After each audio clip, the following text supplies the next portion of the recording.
C'est un très grand plaisir pour moi de prendre la parole devant vous, tous ici présents, à l'occasion de la Journée internationale de lutte contre la traite des personnes, un sujet crucial qui nous tient à cœur et qui nous tient l'attention du monde entier. Cette journée est normalement célébrée le 30 juillet de chaque année. Pour notre pays, elle a été reportée d'une semaine pour être célébrée aujourd'hui suite au conflit d'agenda pour les personnes qui devraient participer au premier plan dans la célébration de cette journée. Votre présence, Excellences, Mesdames et Messieurs, est un signe éloquent qui traduit notre commune conviction selon laquelle combattre la traite des personnes en général et la traite des enfants en particulier est une exigence éthique pour qui ce soit. Quel que soit son rang dans la société, son rôle ou sa profession. Ceci pour souligner l'importance du thème retenu pour cette année.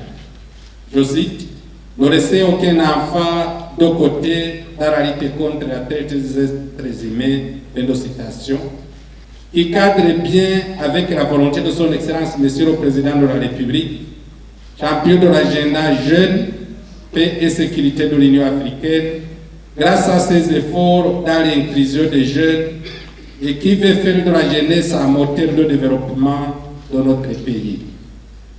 Cet objectif ne pourrait être atteint qu'en protégeant les enfants contre toute forme de traite des êtres humains. La traite des personnes et plus particulièrement celle des enfants que nous pouvons qualifier comme criminalité accentuée qui prive les enfants du droit de préserver leur identité, du droit à l'éducation et des soins de santé, au repos et au loisir et du droit de ne pas être soumis à des peines ou traitements dégradants. C'est un phénomène multiforme et complexe qui continue à se répandre et d'évoluer à l'intérieur et au-delà des frontières.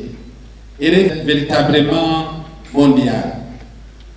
Selon le rapport de certaines organisations internationales comme l'OIM, le nombre d'enfants qui continuent à tomber entre les mains des trafiquants reste élevé, en grande partie à cause de facteurs sociaux, économiques, environnementaux et politiques inéquitables qui favorisent les pratiques d'exploitation et de discrimination.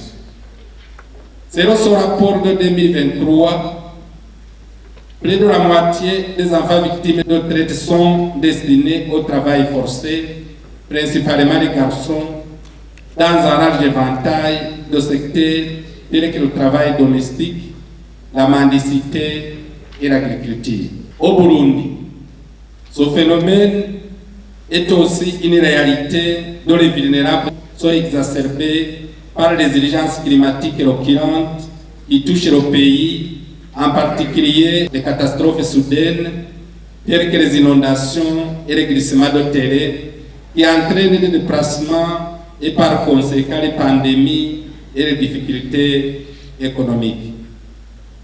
En outre, la prolifération des plateformes en ligne pose des risques supplémentaires car les enfants se connectent souvent à ces sites sans protection adéquate et cela les incite à s'exposer à toute forme d'exploitation.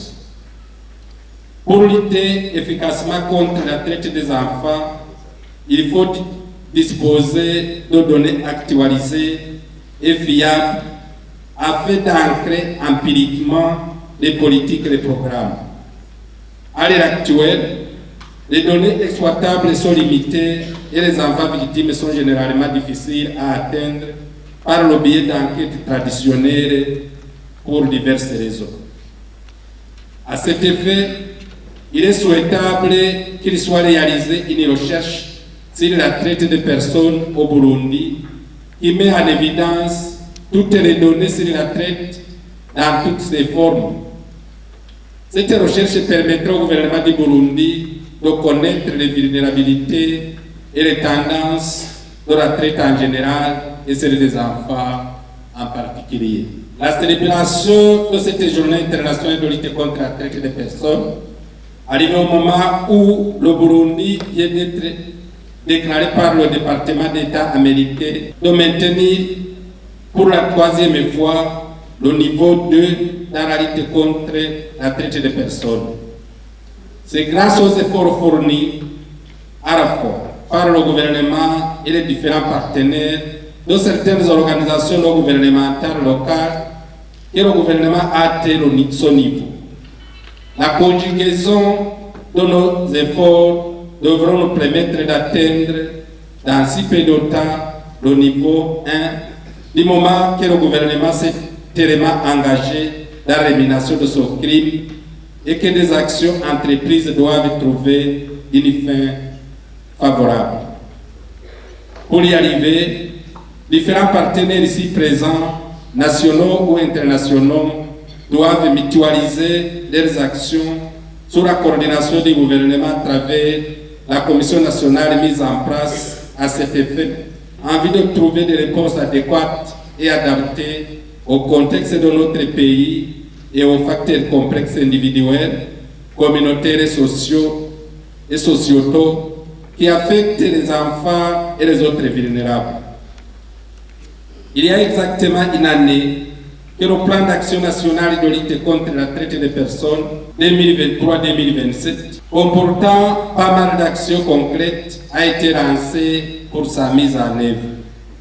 Au cours de cette année écoulée, certaines actions de ce plan ont été réalisées et nous espérons que dans les 3 prochaines années, les réalisations dans ce domaine seront beaucoup satisfaisantes.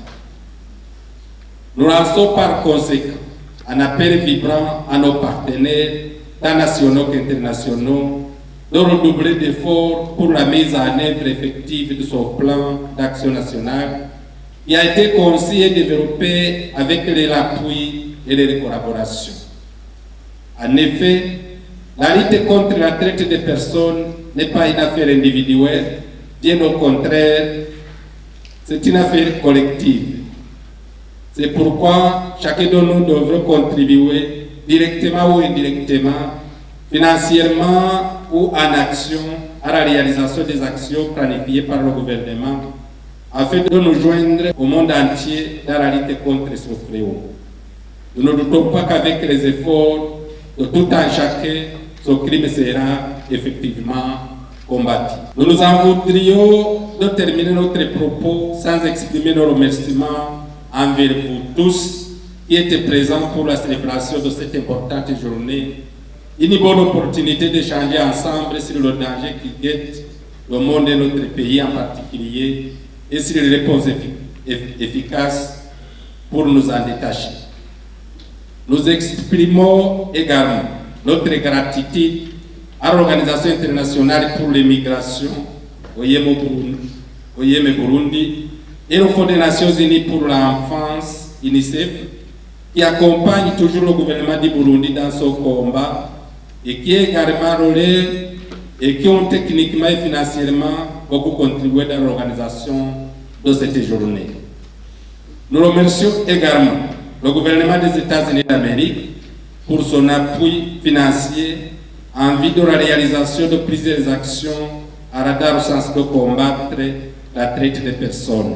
Nos remerciements vont également à l'endroit des membres de la commission de concertation et de suivi sur la prévention et la répression de la traite des personnes pour leur dévouement dans la coordination des activités de mise en œuvre du plan d'action 2023-2027 de lutte contre la traite des personnes et pour l'organisation de cette activité. Enfin, à tous les partenaires qui, de près ou de loin, contribuent à la mise en œuvre de ce plan d'action, nous disons merci.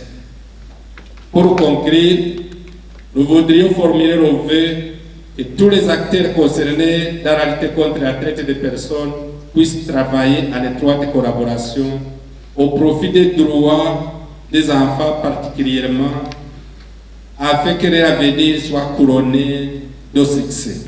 Vive la coopération pour l'éradication de la traite des personnes des enfants. Je vous remercie.